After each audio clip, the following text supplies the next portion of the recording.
selfless service is the most self-interested business strategy I know. So the rub is, okay, so Jonathan, you're telling me that if I be selfless, I can be more successful. Yes, I'm telling you that. Okay, so then I go try to be selfless and then I'm upset when I'm not successful. But you're saying I shouldn't do it as a quid pro quo, right? And so it's this concept I like to call dry rain, where it's both at the same time. I'm not an idiot. I understand that there are practical reasons why these strategies lead to success. Welcome to the Legacy in the Making show. I'm your host, LA's foremost success coach, Maree Torrey. I interview leaders and influencers who've gone beyond the superficial markers of success and claimed true fulfillment by leveraging their positions to create positive and profitable changes in their businesses and beyond. They share their stories and offer real-world, boots-on-the-ground experience that translates into practical advice to apply to your own journey. I invite you to this injection of wisdom and inspiration so you can prevail and leave your own lasting legacy. Hello, everyone. I am Maree Torrey, LA's foremost success coach, and I am here today for the Legacy in the Making show, interviewing the amazing Jonathan Kaiser. And let me tell you a little bit about Jonathan before he gets to say hello, because his bio is remarkable. So Jonathan used to be a former ruthless, cutthroat commercial real estate broker. And he used to do whatever it took to win. But fortunately for all of us and for the world in general, Jonathan had a massive change of heart. And in 2013, he launched Kaiser Commercial Real Estate Brokerage with the mission of reinventing and transforming the entire industry through selfless service. So today, Kaiser is the largest commercial real estate brokerage firm in Arizona, representing the tenant side of the transaction. And actually what that does is it's different to what most brokers do, which is represent both sides of the transaction, which, naturally creates a conflict of interest. So there's a huge level of integrity there with Jonathan choosing to have his company set up in this way.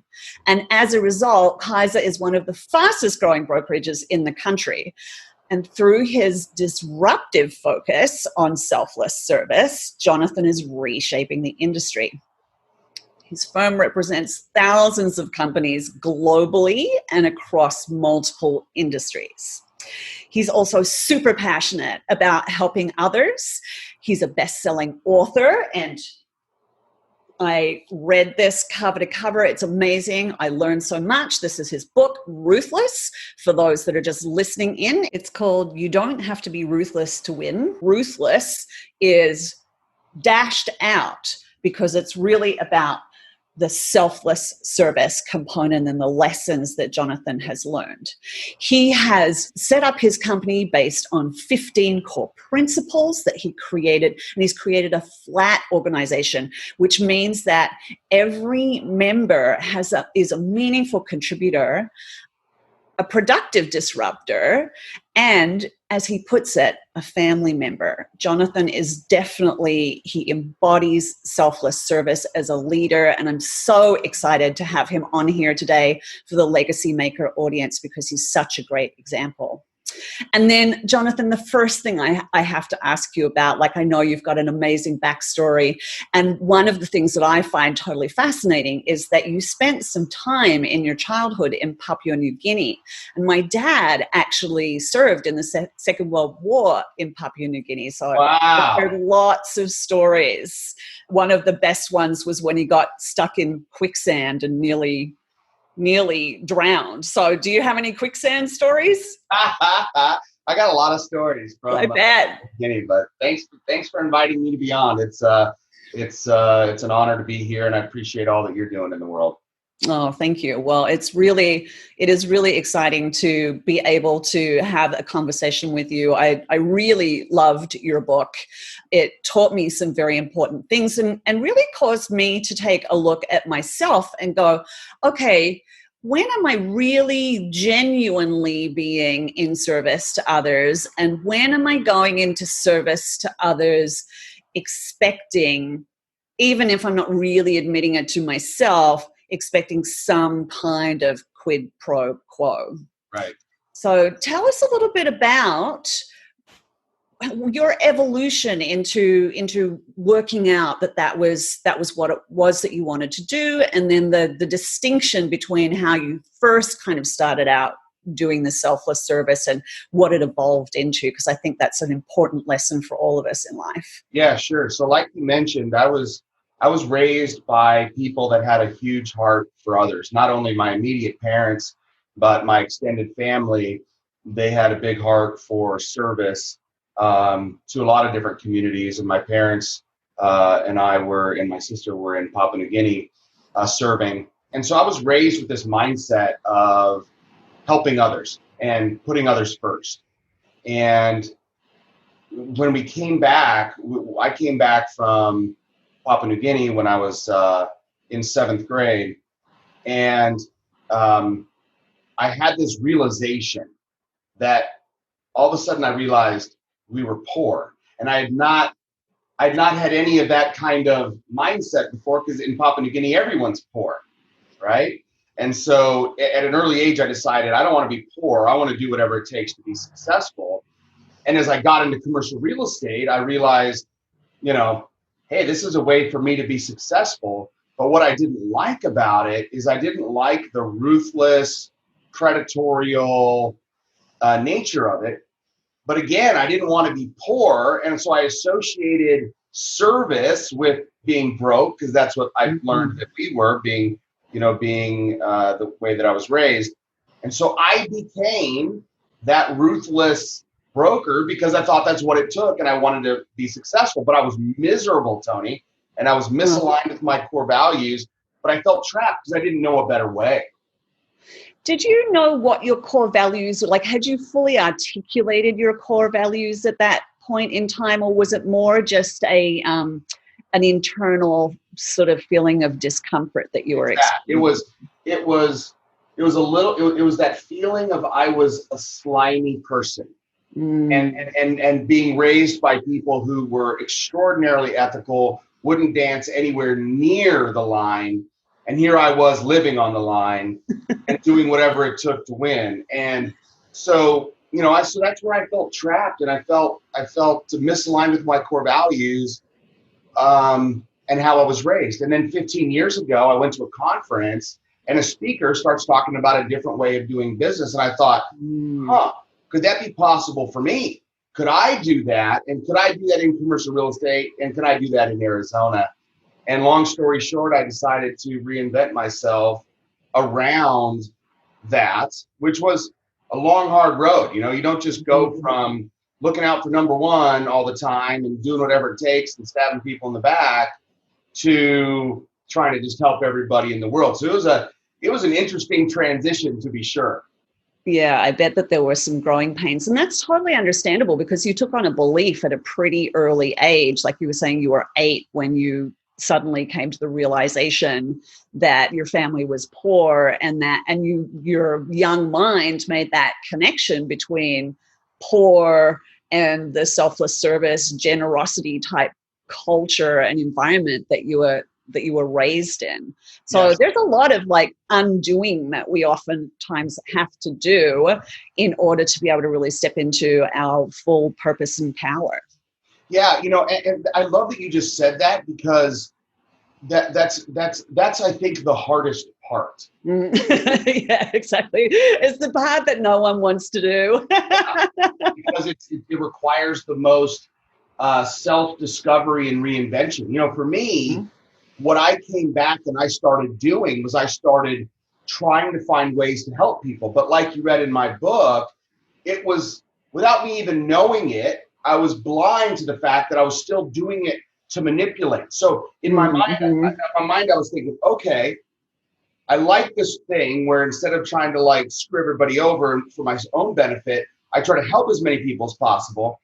But I still had this calculus, Tony, in my mind of, what am I going to get out of it? What's the quid pro quo? and expecting people when I've helped them to help me back instead of giving from a pure place. But again, talking about that transformation, I wasn't self-aware enough at the time to know that. And so that's part of what when we coach people, because we have the Kaiser Institute to train, empower, and ultimately certify the next generation of selfless leader. As I train and teach others, and as our team does that, one of the things that I think is hardest for people is you have to start, right? And even if you start imperfectly, right? Beginnings are messy. Look at anything. Beginnings are messy. Yeah, your first is your worst, right? Totally. So I wasn't even close to being this selfless leader when I started, but I had started taking steps that eventually built to the point where once I had a realization that,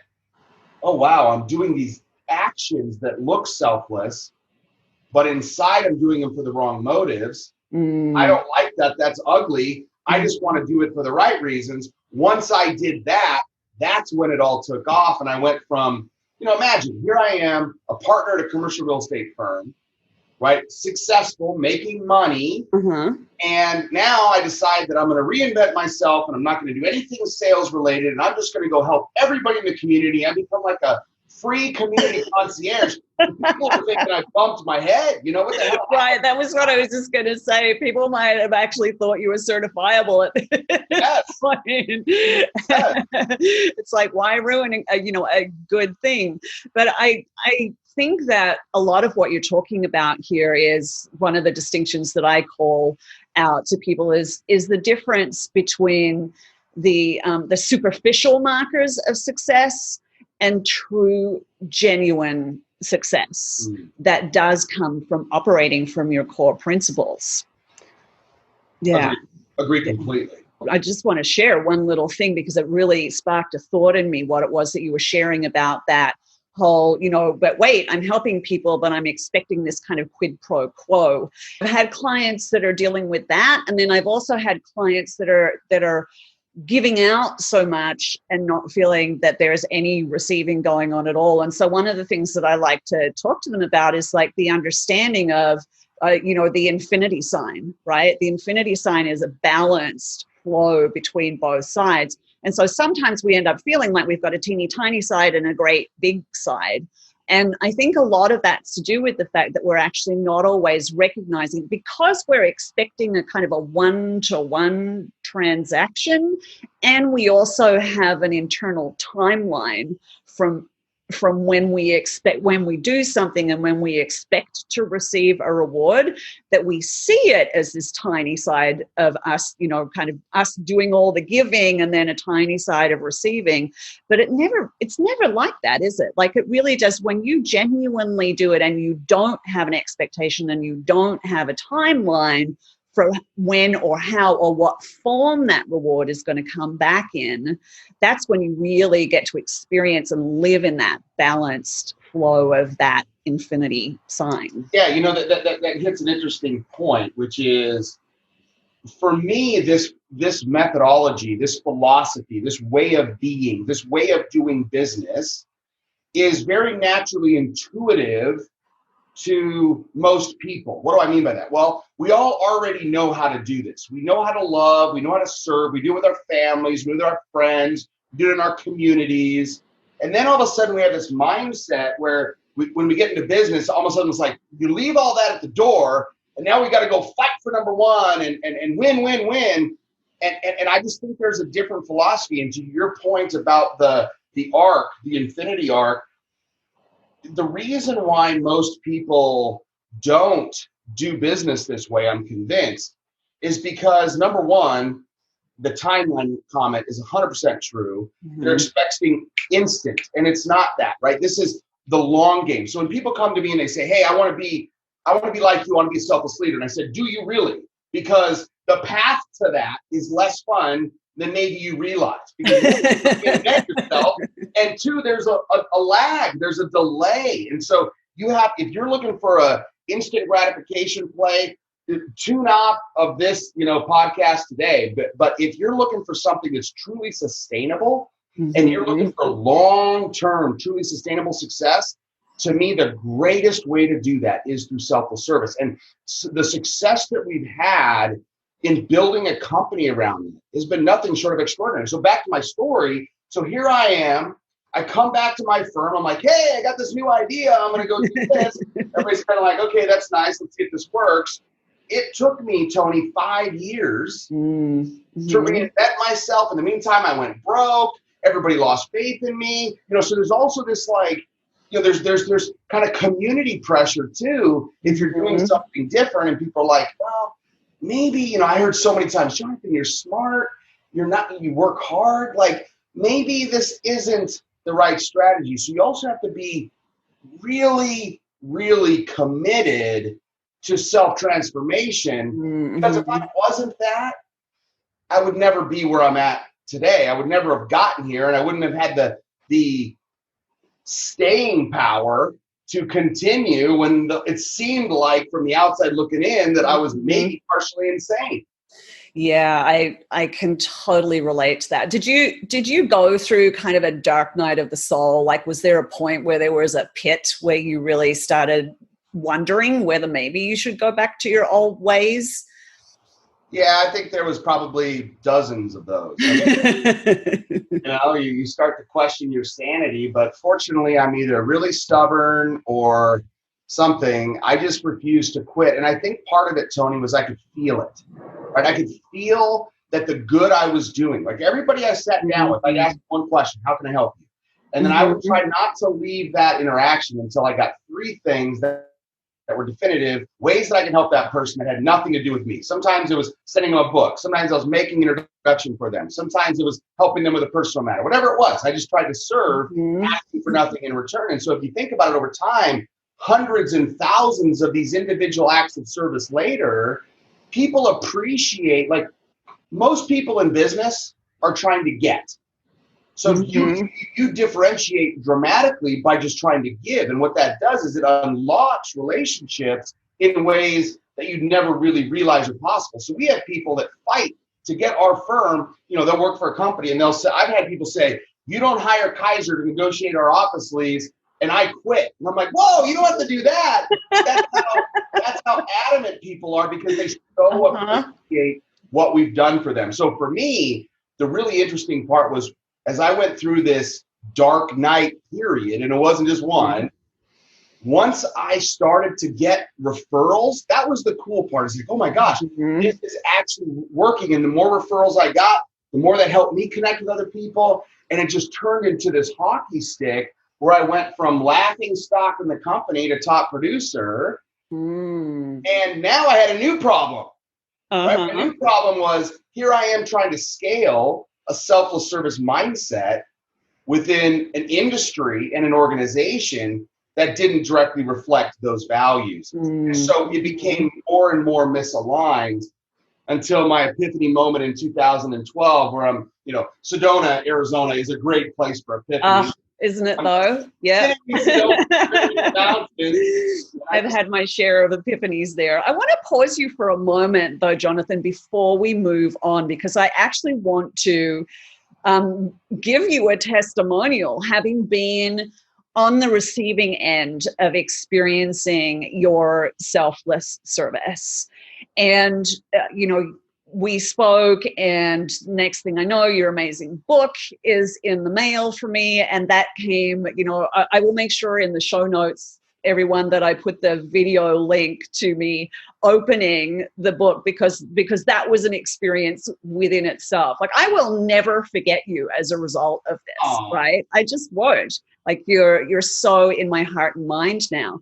And then Jonathan also connected me with 2 people that he knows that are going to be amazing guests on the podcast, and introduced me to a publishing agent, and I've had a fantastic conversation with her. So thank you so much for that introduction, Jonathan. And one of the things that really impressed me was that he did it all while we were talking. So the email introductions went out. He was in action immediately, because I'm sure a lot of people are wondering, great, so he's doing, he must have a whole bunch of time on his hands to do this selfless service thing. And I don't think that's necessarily the case. So maybe you can share a little bit around, your mindset and your how-to around that, because I know a lot of legacy makers might be wondering how they can implement this functionally in their lives. Yeah, that's a great question. So I'll give you my perspective, which is it's easy in the moment, and it doesn't always have to be real time. Sometimes you're in a conversation where you just can't. But I always try to get to them as quickly as possible. Number one, because the longer you go, the more you forget, and it might drop off. And there's nothing worse than promising you somebody you're going to do it and then you don't. That has the opposite effect. But I think that there's an element of credibility that comes with being willing to take your time to do something that from all angles is obviously not in your own personal, it's not furthering a personal cause of yours. It's not making you more money. It's not building your business. So for me, I look at it a little bit differently. A question I get that's similar all the time is, how do you make time for this? And I look at it kind of in the inverse, where I say, to me, that's the most important part. Right? If I'm going to take the time to be with someone, acts of service tend to be pretty simple. It took me maybe 30 seconds each for those emails, right? It was, it was having somebody on my team drop a book in the mail to you. It's not like it took me massive amounts of time. I think we overinflate in our minds how much work being of service actually is. I think the reality is if we talk about ourselves a little less in the conversation and instead focus on them and what they need and how to help them, and then get into action, you'll realize you spent the same amount of time. They appreciate it more. They didn't just get an earful about how great you are, which they don't want to hear anyways. And you actually probably saved some time. So there was a time when I was doing roughly on average 50 acts of service a day. Wow. In between 6 to 8 meetings a day. Right now, I got real efficient. It sounds like. But it's just an intentionality. It's a choice. Most people put service as kind of, if I can get to it. For me, service is the priority, and then everything else is secondary. And it's created so much opportunity for myself and my firm that I'm a testament to this. And so the whole point of what I'm doing, the reason I wrote the book, the reason why I'm doing what I do, and why I get on into conversations with extraordinary leaders like you, is I want the people to see, like, hey, this might actually be possible. Maybe this guy isn't crazy. If this guy can put in commercial real estate brokerage, arguably one of the most ruthless cutthroat industries in the world, maybe I can do it. Exactly. I love that. Tell us a little bit more. So you were in 2012 and you had the Epiphany Moment when you realized that you had honed your skill. You'd gained mastery really over this selfless service principle that was an important aspect to you at your core. Yes. And then you realized that there was just too much of a disconnect between you and your environment. So what did you do next?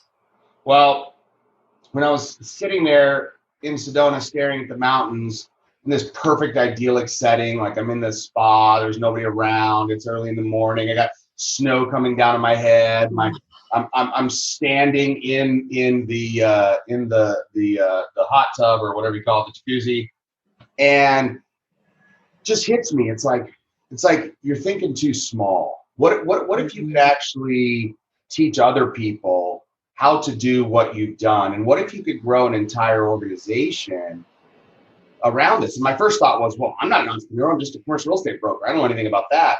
And then the thought that came to my head was, if not you, then who? Right? So if I wasn't able to do that, then who the heck else would be? Because I was the only one doing it in that industry. And so in that moment, it hit me that I had been given an opportunity to do something really special in the world. So from that moment forward, it became a mission for me, right? A mission of love to teach others how to do the same thing and to create an organization that really stood for it. And so to have the success we've had, we just found out yesterday, we just hit the Inc. 5000 list again, and multiple years in a row. And it's been really extraordinary. And for me, most people spend their lives doing things that don't bring them joy and fulfillment, right? And so the ability to create a culture, and we're not perfect, nobody is, and we have our warts and bumps and trials and tribulations like everybody else, but we have created this extraordinary culture around 15 core operating principles where people are at Kaiser because they want to be part of a different culture. And to also be able to have extraordinary financial success at the same time, it's like having your cake and eating it too.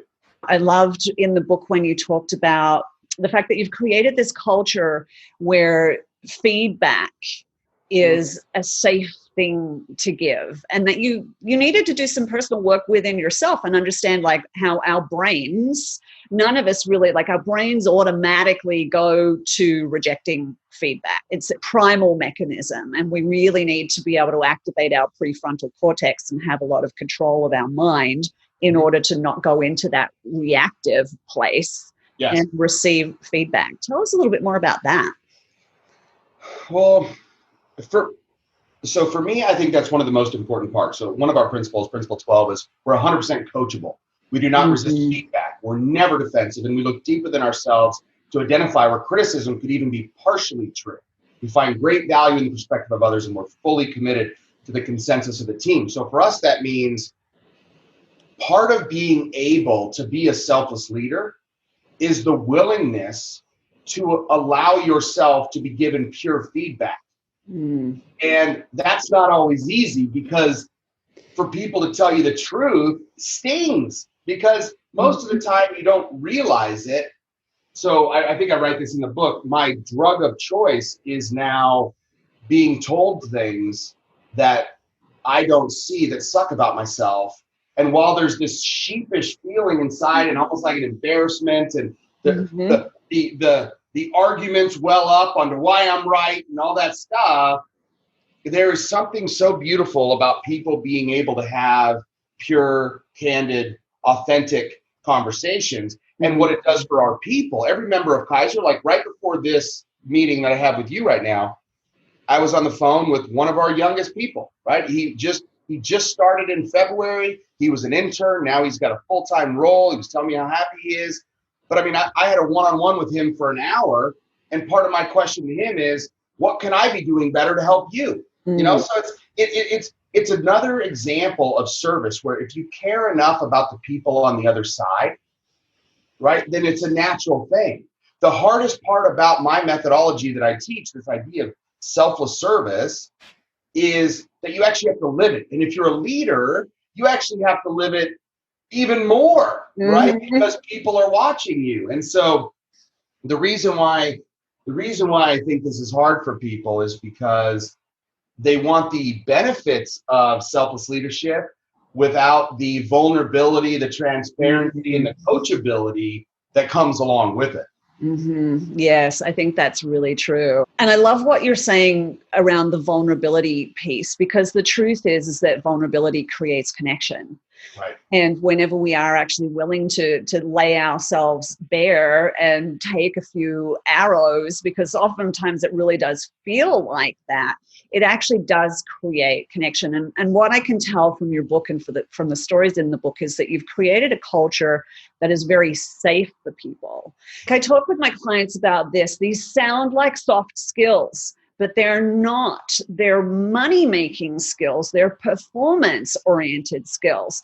Because as soon as someone feels safe, they can relax, they tap into their creative thinking and their ability to solve problems, instead of, if they're feeling unsafe, if they feel like they're going to make a mistake and that the world's going to come crashing in on them if they make a mistake, then they spend half their time in reptilian brain, and they're not fully functional. They're not accessing all their abilities. So what you're doing is you're creating a space where people can really perform at their best. Yes. Yeah, it's throughout all of the principles, throughout our culture, what I'm trying to get people to see is this idea of success by helping others. It's not a new one. I didn't come up with it. It's not mine. It's been around for centuries, right? I mean, every great leader, every great philosopher from all areas of the world, right? they all say something similar. Mm-hmm.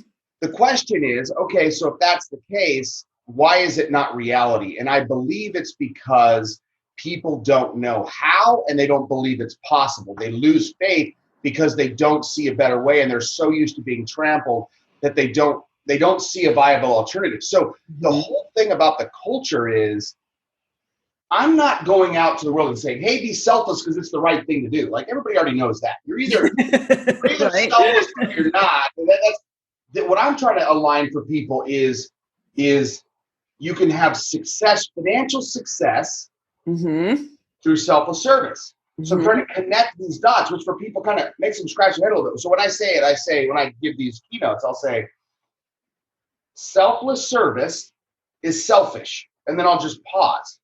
And people try to get their head around it. I'll be like, selfless service is the most self-interested business strategy I know. So the rub is, okay, so Jonathan, you're telling me that if I be selfless, I can be more successful. Yes, I'm telling you that. Okay, so then I go try to be selfless, and then I'm upset when I'm not successful. But you're saying I shouldn't do it as a quid pro quo, right? And so it's this concept I like to call dry rain, where it's both at the same time.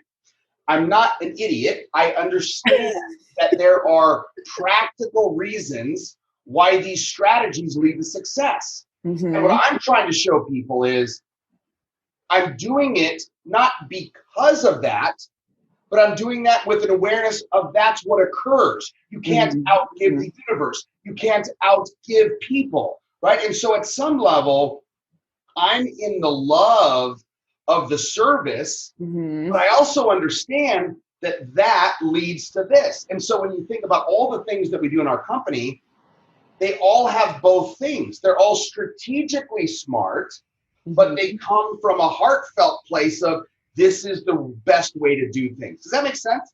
Oh, it totally makes sense. I'm just thinking about one of the things that I teach my clients is to access what I call their innate wisdom. And that is a synergy between the head, the heart, and the gut.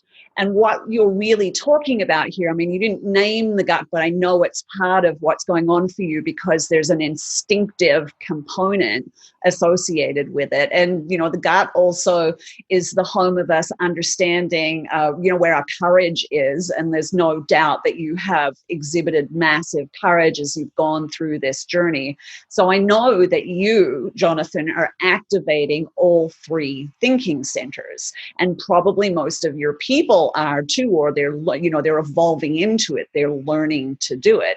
And it's so critically important. And I believe that one of the reasons why we have run into so much hot water in the world and in the world of business is because, especially in the West, we've been taught to think that the head is king and that's the only thing that's going on. But the irony of the situation is that the head is not the CEO, the heart is the CEO, and the head needs to be the servant and the interpreter of the heart and the gut, and needs to check in with the heart and the gut before making powerful decisions. I love that. Yeah, I mean, what I grew up believing was I should be doing things, but I didn't see the rational, embedded self-interest in it. So I rejected it because it seemed to not have that embedded. And so if you were going to boil down what my message is to the world is, look, I am proving every single day in the trenches. I'm not a talking head. Sure, I do keynotes because I got a best-selling book, but that's not my business. My business is commercial real estate brokerage, where every day we're proving that you can love and serve and win, right? So I'm in the trenches, I'm doing it. And the whole point is, what if you could too? What if you could actually create success for yourself by loving and serving others? Now, again, that's really squishy for some people. So that's why I love to attach the demonstration of success so that other people can lean in. Imagine a world where people selflessly helped each other, regardless of personal gain, understanding that it's in their own personal best interest to do so. Like that world, imagine if we all unlocked the good we could do for others. Imagine what we could do as a society, as a community, as a global imagine the global impact we could have if we all stopped hoarding, if we all stopped saying me, screw you, I gotta win. What if we all tried to push more value across the table every time, understanding that it can't help but come back? And what if that was the business culture we all operated within? What if that was the norm? What if me talking about disruptive and you don't have to be ruthless to win was like, yeah, no kidding, obviously. What if that wasn't a weird concept, right? That's what I see. And so, between getting companies an opportunity to have a real estate advocate that's on their side and is helping them in ways they never experienced, to training people how to be selfless leaders through the Kaiser Institute, my mission in life, on the back of every one of our tour books, I don't know any other real estate firm in the world that on the back of our tour books is our people are taking around touring them office space or healthcare space or retail space or warehouse space or whatever. You flip it over and it says, changing the business world through selfless service. Right? So that's our mission. Is we want to change the way that business is transacted. And I think the booby prize, right? The things that are additional, that are so extraordinary, is the happiness, is the fulfillment, is the joy, is the self-satisfaction. It's that feeling, that good feeling when you do something for someone else, right? So what if you could live in that and still hit all your financial goals? That's what I'm trying to teach the world. That is a beautiful world. I love your vision there, Jonathan. It's just incredible. I have to ask you about the ducks. Yes. I'm right here. There's one ducky right there. I mean, let me see. I just want to grab this for a minute for the folks that are watching the video. I've got your box here that the book came in. And, I didn't know Jonathan super well at the time.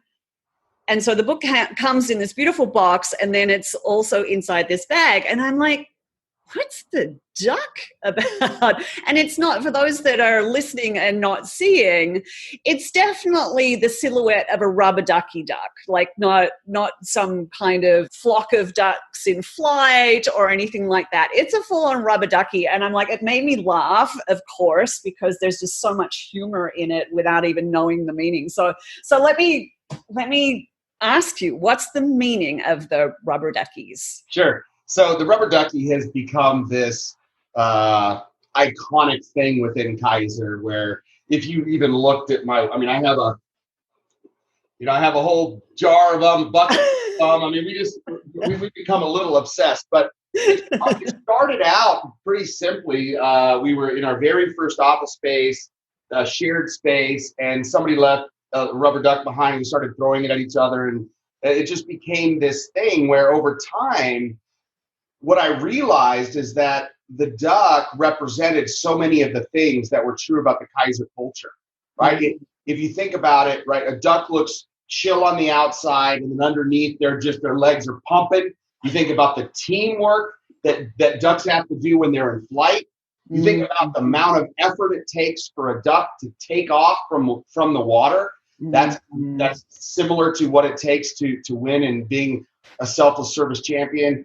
There's just so many different pieces where the duck sort of organically has grown into this thing. And the other fun part about it is right now we're all quarantined, so we're at home. But normally we're in the office, and there are thousands of ducks everywhere, and we use them to throw at each other. Like whenever we have meetings, the way that you don't raise your hand, you throw a duck at the speaker. And the cool thing about ducks is they're not very heavy, right? They don't hurt. They don't really break anything. Every once in a while, they'll knock over a coffee or something, but for the most part, they're harmless. We have an open environment that's pretty fun and collaborative. And so we'll also, every once in a while, they'll just simultaneously, a duck war will break out, and everybody just ducks and they're chucking them at each other. And it just creates this really fun. And then when people come in and tour our office space, the first thing they see is like literally ducks everywhere. And they go, what's with all the ducks, right? And so it gives us this, it helps them see what our culture is all about. You know, we think about it, it's lighthearted, right? We're lighthearted and playful. We don't take ourselves too seriously. We're up to something serious. That's the legs pedaling underneath. We're working really hard. We're up to important stuff, but we're just lighthearted and playful and having fun on the outside as well. That is so fantastic. Years and years ago, decades ago now, I used to work at Intel. And when I started there, one of their stated values on the posters that you would see all over the place was have fun. And within my tenure, that disappeared. And I think it really massively changed the culture there. 100%. I mean, admittedly, there weren't ducks going around. There were those Nerf darts, and people had Nerf dart guns because it was a huge, huge cubicle farm. No one had an office. And I loved the concept behind that, because I think the intention was to try and create that flat culture like the one that you have genuinely created within your organization, and not elevate anyone to have a higher status. And so there was a great intention there around that.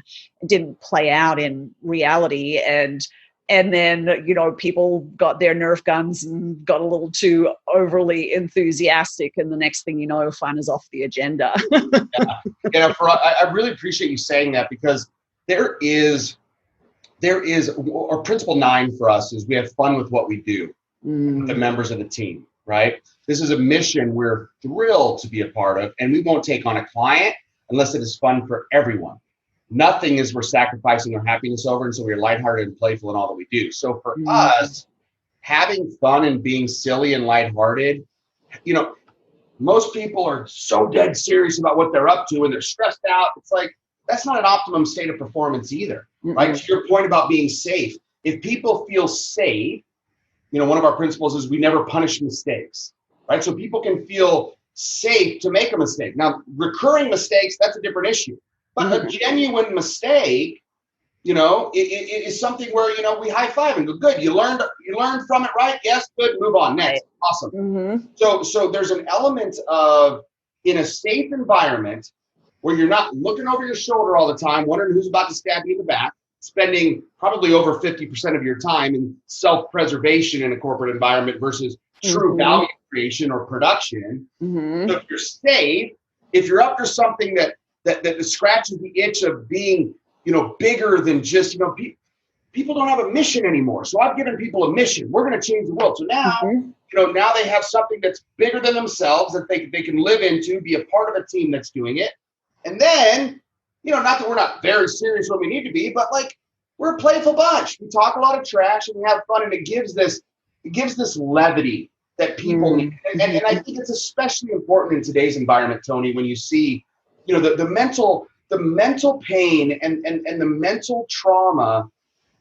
It's so much quiet suffering all around the globe right now with all the COVID stuff and everything. So again, the way that leaders can be selfless is by helping their people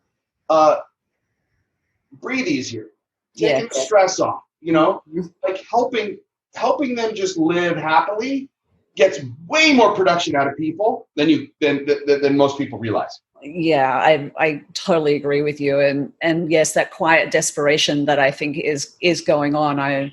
I'm blessed to have a client, and this harkens back to the selfless service thing, because she and I actually met 8 years ago when we were getting our clinical hypnotherapy certification, because I, for one, am not an especially patient person. And so I'm constantly looking for ways in which I can create transformation or facilitate transformation in my clients really quickly. So one of the things that I did, a key that I got actually from my dad, who used to hypnotize me as a party trick for dinner guests back in the day. Really? Yes. Yeah. He used to actually suspend me between dining room chairs. Like there were 3 dining room chairs, one at the tip of my head, one at my heel, and one in the middle. And then he'd hypnotize me to believe I was a plank and pull the middle chair out, which is physiologically impossible. That and the state is called catalepsy.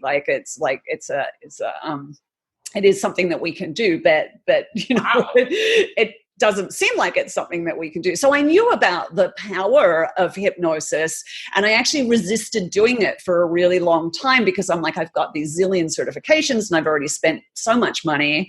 And then finally it just became like, it kept on knocking at the door. So finally I did it.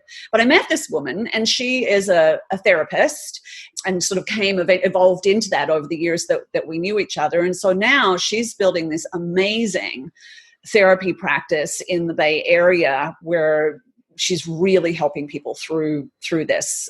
She's a woman of color. She helps mostly people in marginal communities. And of course, especially with all the race stuff that's been going on and things, like, people really need her service. And I'm very honored to be able to be a part of that. And I'd love to hear your thoughts, because you talk a lot about your coaches in the book.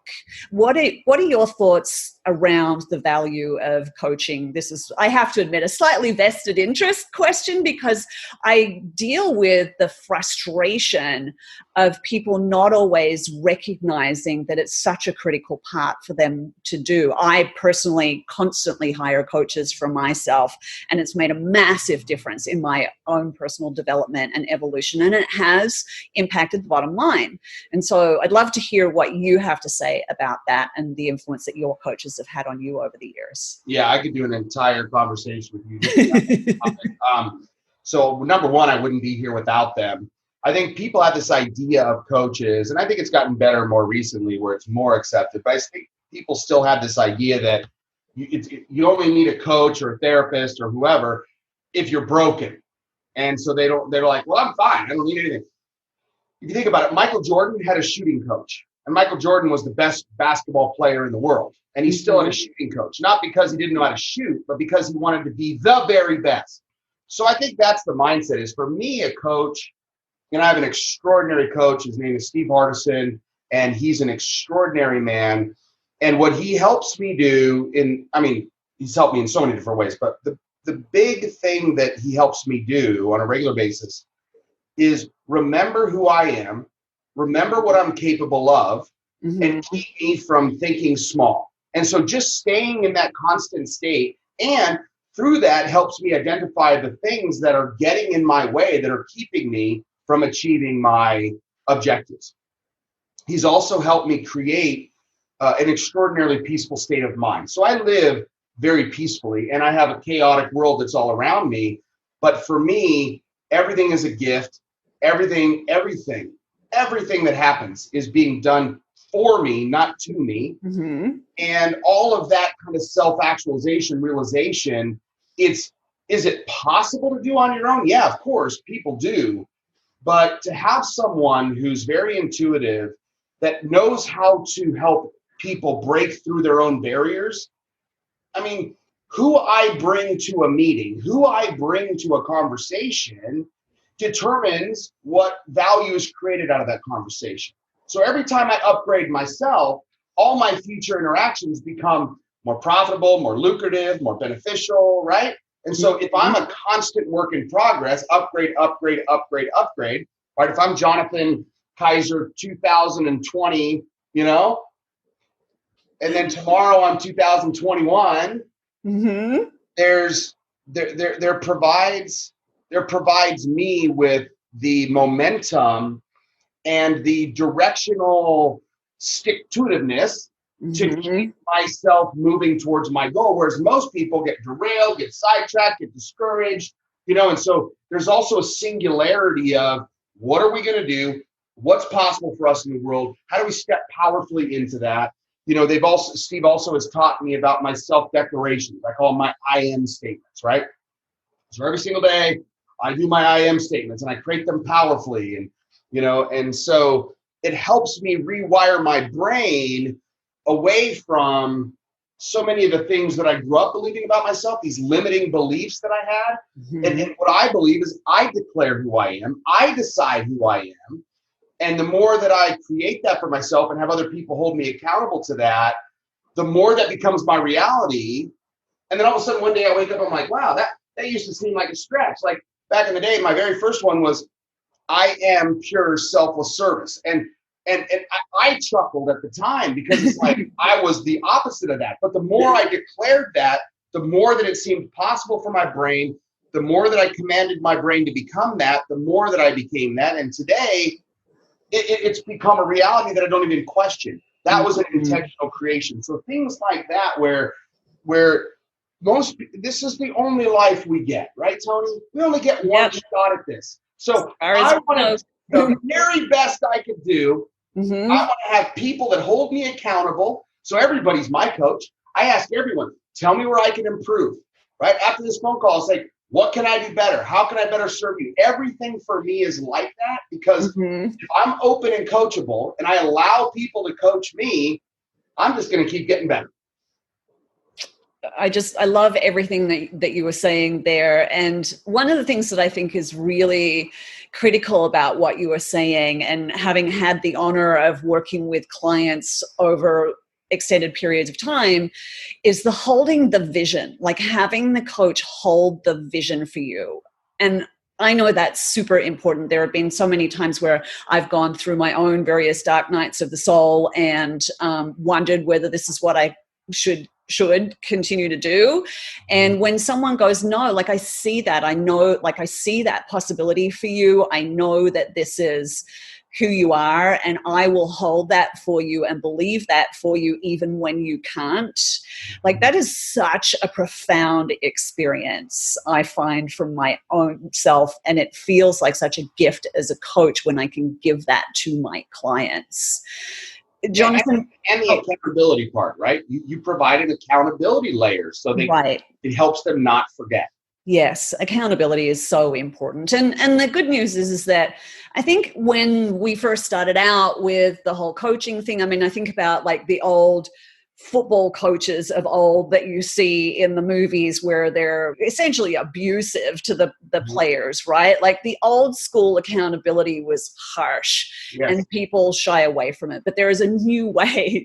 There is a way that we have evolved and discovered that allows people to keep their word to themselves. And I know word keeping is really important to you, and becoming a person that keeps your word to yourself is such a profound transformation. Yeah, Principle 8, we are our word. Please just tell everyone where they can find you, Jonathan. Well, if you're interested in the book, go to ruthlessbook.com, ruthlessbook.com, or you can get it on Amazon. The actual name of the book is You Don't Have to Be Ruthless to Win by Jonathan Kaiser. But like you said, everybody calls it Ruthless because there's a huge Ruthless on the front with a slash right through it. And we were very honored that it hit #1 on Wall Street Journal last August, beating out Michelle Obama's book and The Subtle Art and a bunch of other ones, the Educated Memoir. So that's the way that you get the book. And then the name of my company is my last name. It's Kaiser, Keyser. So if you go to kaiser.com, you know, if you're interested in having somebody do a free lease review, if you're interested in the Kaiser Institute, you can get to all of those things through kaiser.com.